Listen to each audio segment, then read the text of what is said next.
Olá, estamos de volta com a segunda parte da aula Drug Screening, varredura de drogas, tendo proteínas como alvo farmacológico. Eu sou Astríade Ferrão Gonzalez, professora do Departamento de Ciências da Vida da Universidade do Estado da Bahia, e agora vamos falar sobre varreduras de drogas e sobre alguns exemplos da Covid-19. Drug Screening é o nome dado em inglês para varredura de drogas. A descoberta de novos fármacos baseia-se na avaliação da atividade biológica de novas substâncias, que podem ser tanto sintéticas, sintetizadas de forma industrial, assim como obtidas a partir de produtos naturais. A partir da década de 80, no século passado, a grande indústria farmacêutica adotou como base ensaios de radioligação, são ensaios de bind, baseadas na medida de ligação do composto a receptores específicos para a realização dessa varredura farmacológica, que é considerada a triagem primária de um grande número de substâncias. As principais vantagens desse método seriam a sensibilidade, a especificidade e a facilidade de uso, que também possibilitam o uso de robotização.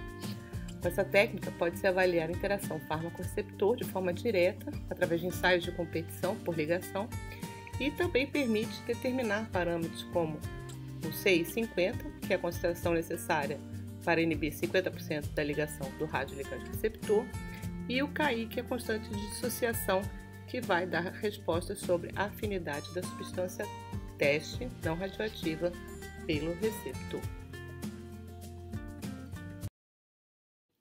A varredura de drogas, então, faz parte do planejamento e desenvolvimento de novos fármacos, que é considerado como planejamento racional de drogas, que é uma área da química farmacêutica medicinal, uma ciência que engloba inovação, descoberta, síntese ou modificação molecular, extração, isolamento, identificação de substâncias bioativas, bem como suas respectivas relações com a estrutura química e atividade biológica, chamada de REA. A partir dos avanços da biologia molecular, inúmeros processos biológicos foram identificados, fornecendo novos alvos farmacológicos para o planejamento e desenvolvimento de novos fármacos. E a crescente necessidade por substâncias inovadoras na busca da cura de determinadas doenças também forçou esse planejamento racional. Atualmente, existem diversos processos que são utilizados no planejamento e desenvolvimento de novos fármacos, que envolvem modificação molecular de moléculas já conhecidas, e utilização de ferramentas de modelagem molecular para a realização de estudo de docking, baseando-se na estrutura da proteína-alvo, falando sobre a modelagem molecular, como já falamos na aula anterior.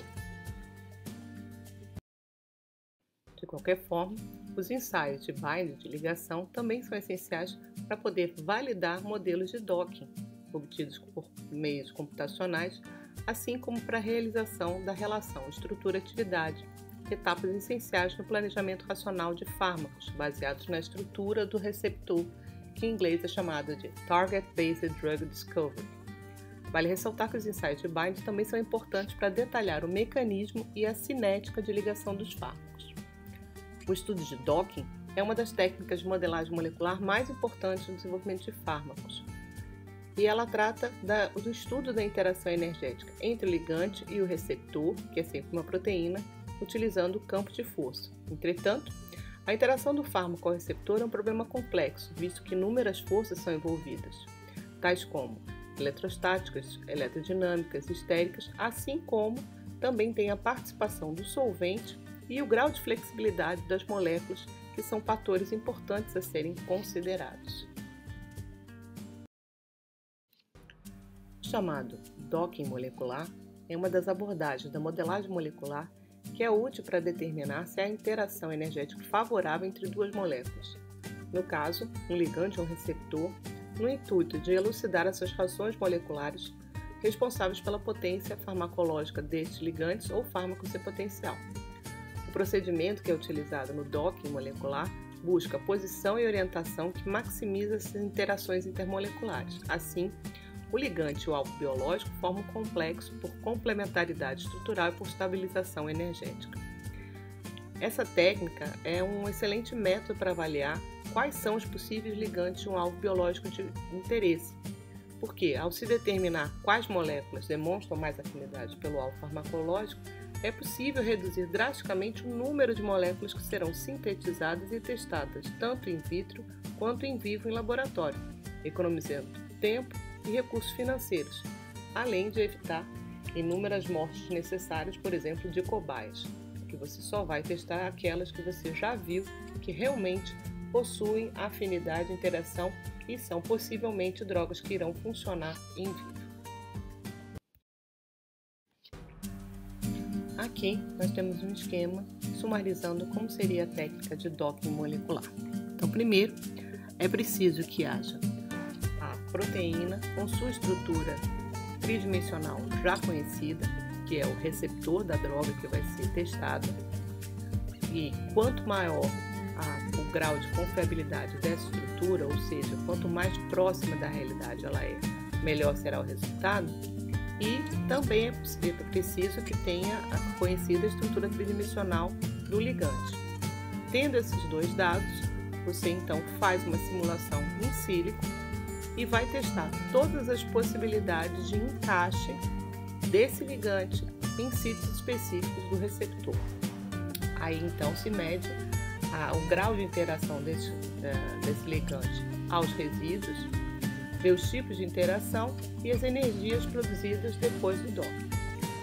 Então, assim você pode ver qual a viabilidade ou não de um determinado ligante ter boa ou pouca afinidade ou até nenhuma afinidade pela molécula em questão. A modelagem molecular faz uso de diferentes teorias e programas de computador para criar modelos de estrutura molecular e prever suas propriedades como energia. Atualmente existem diversos programas pagos e gratuitos disponíveis e vários bancos de dados de proteínas que podem ser utilizados nesse tipo de estudo. Em química medicinal, a modelagem molecular é usada para fazer planejamento de fármacos auxiliado por computadores, da sigla CADD, que em inglês significa Computer Assisted Drug Design. As estratégias utilizadas para o CADD são divididas em dois grandes grupos: planejamento de fármacos baseado na estrutura de ligantes, LBDD, Ligand Based Drug Design, e o planejamento de fármacos baseados na estrutura do receptor, SBDD, Structure Based Drug Design. Assim, a modelagem molecular integra tanto a LBDD quanto a SBDD.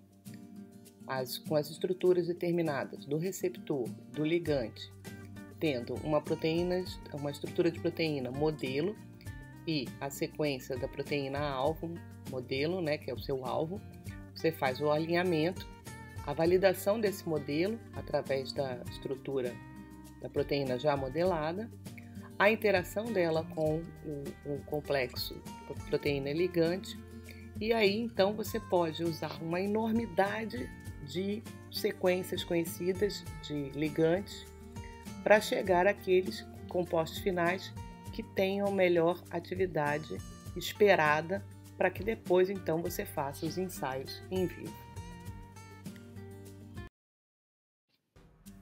Então, o Computer-Aided Drug Design, que é o design de drogas auxiliado por computadores, de métodos computacionais, ele se baseia, então, primeiro, num laboratório, onde você vai fazer o que eles chamam de wet lab, a identificação de alvos nas vias biológicas.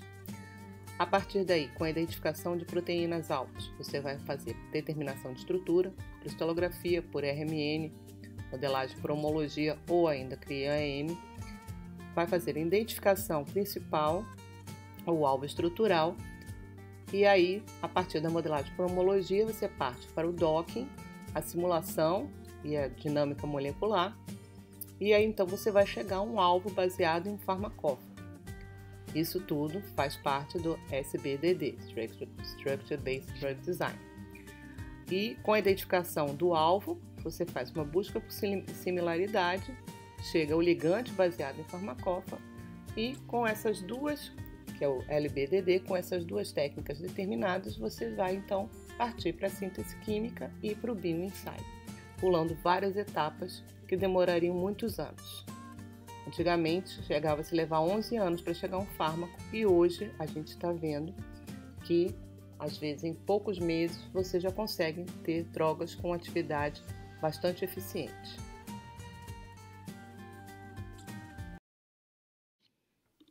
Então, finalmente, vamos falar agora da aplicação dessas técnicas com relação ao SARS-CoV-2 e o tratamento da Covid-19.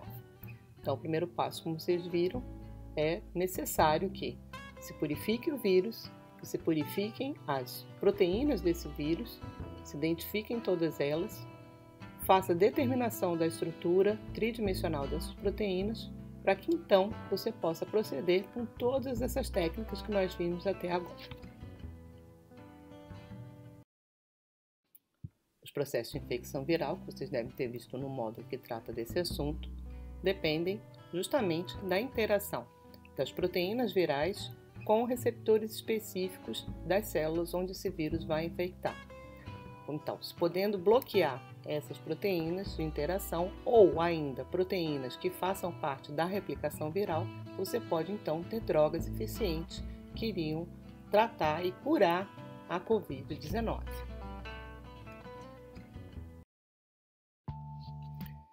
Então, dentro daquilo que foi estudado na parte 1 dessa aula e no início desta aula, parte 2, vamos ver agora um artigo que saiu na Nature no dia 9 de abril de 2020, onde o alvo farmacológico que foi estudado foi a MPRO. A MPRO é a main protease, quer dizer, a protease principal do SARS-CoV-2.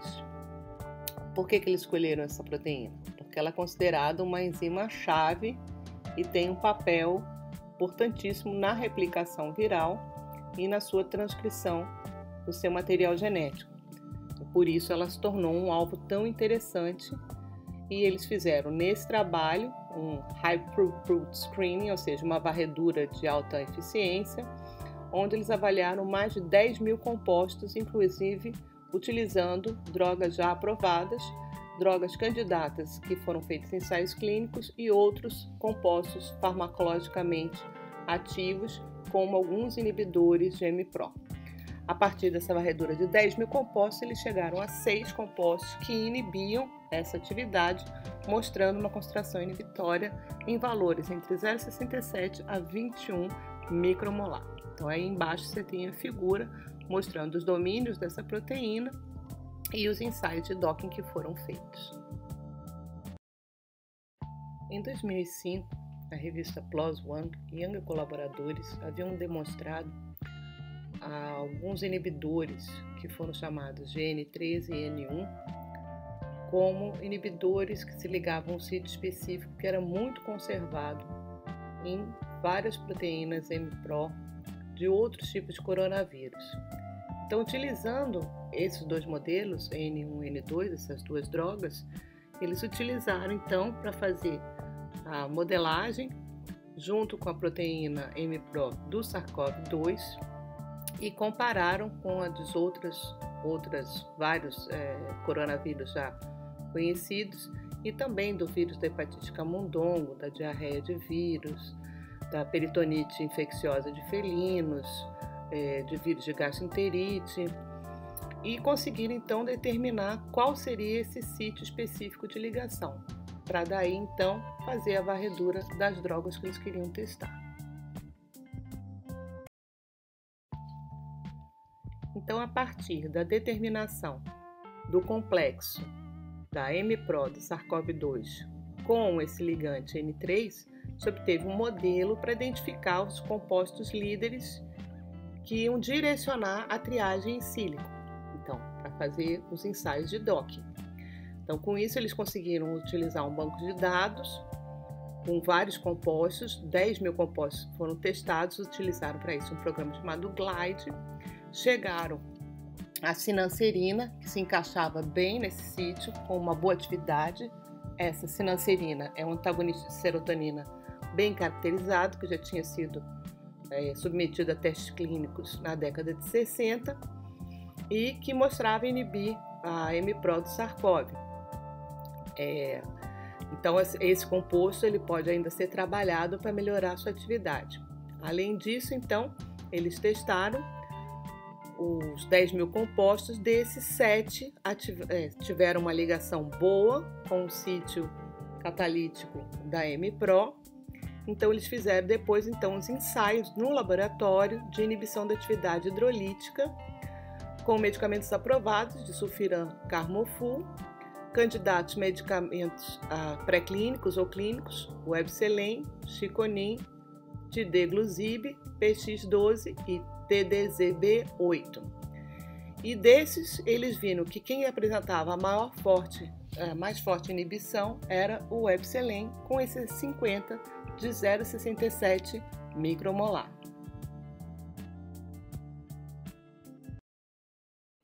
Assim, o próximo passo foi fazer o quê? Ver a atividade antiviral desse composto, do Ebselen. E aí ele foi comparado com esse composto N3, que já tem sido demonstrado para outros coronavírus, e de fato ele conseguiu, inibir bastante a atividade viral, que aqui é verificada a partir da quantificação do RNA viral. Vocês podem verificar que o Ebselen teve uma atividade muito superior aos outros compostos, similar ao da N3, mas sendo ainda mais eficaz. Recentemente, no dia 19 de junho, 2 meses depois do artigo da Nature, saiu um outro artigo na Science, com um grupo de colaboradores chineses, que também utilizaram a própria M-Pro para estudo, com o mesmo tipo de estudo, também abordando a M-Pro.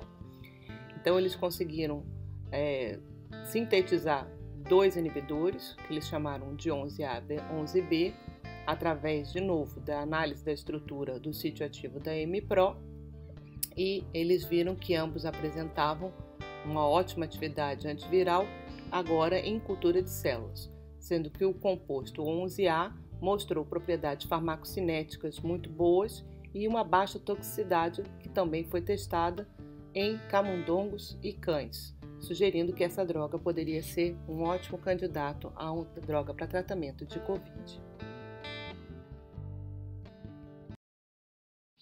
Então, aqui eles demonstraram qual foi a estratégia de design que eles utilizaram para o estudo na M-Pro do SARS-CoV e os inibidores que eles utilizaram, o 11A e o 11B, com suas estruturas, como é que elas foram desenhadas já pensando nesse sítio específico. Então, aqui você tem os perfis de atividade inibitória dos compostos 11A e 11B contra a M-Pro da SARS-CoV, mostrando a atividade mais eficiente do ligante 11B. E aqui os modos de ligação desses inibidores M-Pro, tanto 11A ou 11B, no sítio de ligação da M-Pro.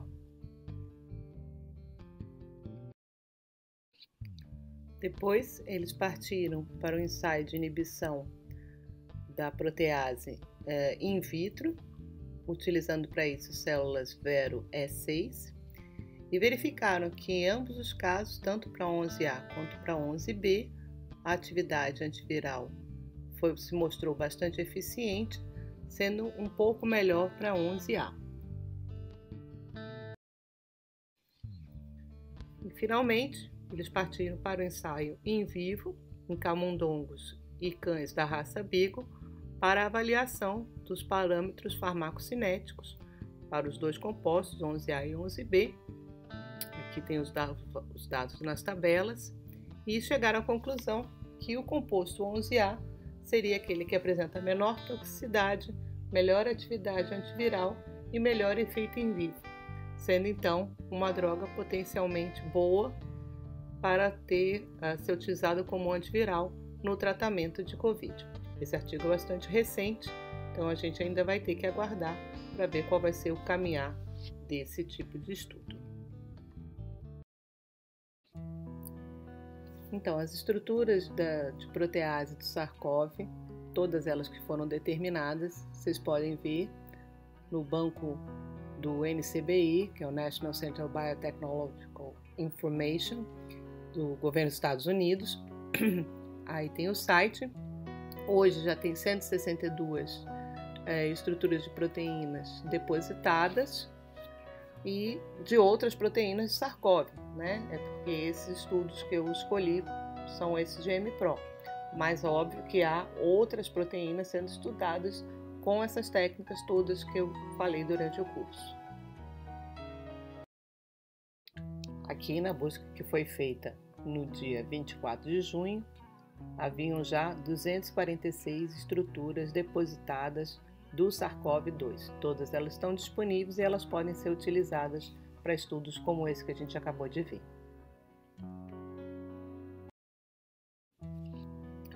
Além disso, tem o banco de dados do PubChem, que é da Biblioteca Nacional de Medicina do Governo dos Estados Unidos, o NIH, ligado ao NIH.